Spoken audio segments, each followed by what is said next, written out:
올해 상반기 전 국민한테 지급한 1차 재난지원금, 과연 어느 정도의 경제 효과를 거두었을지 정부의 공식 분석 자료가 나왔습니다.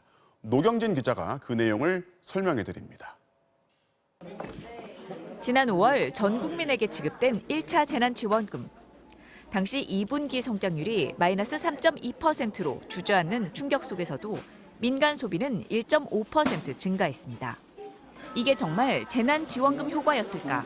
효과가 있었다면 어느 정도였을까?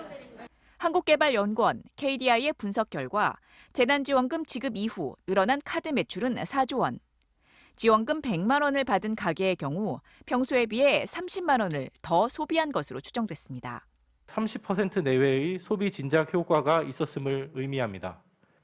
해외 선행 연구와 유사하거나 다소 높은 수준으로 1차 긴급재난지원금의 소비 진작 효과가 일부 있었다는 것을.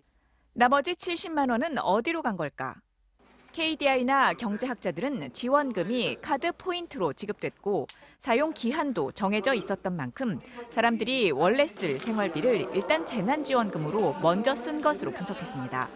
그렇게 해서 아낀 생활비는 통장에 보관하거나 빚을 갚는 데 써 결국 코로나로 어려워진 살림에 보탬이 된 것으로 보입니다.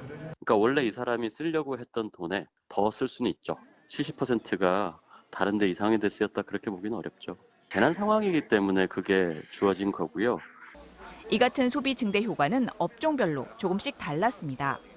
코로나19로 집콕이 길어지면서 가구 같은 내구재 소비는 11%포인트, 식료품 등 필수재 소비는 8%포인트 급증했습니다. 이에 비해 음식점이나 숙박, 여행업 같은 대면 서비스 업종의 매출은 3%포인트 정도 증가하는 데 그쳤습니다.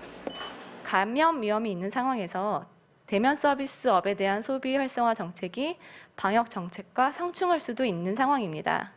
전 국민 소득 지원만으로는 피해가 큰 사업체의 매출을 보전하는 데 한계가 있습니다.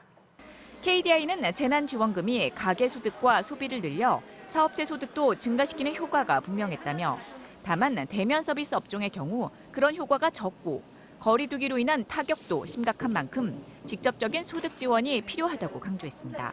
MBC 뉴스 노경진입니다.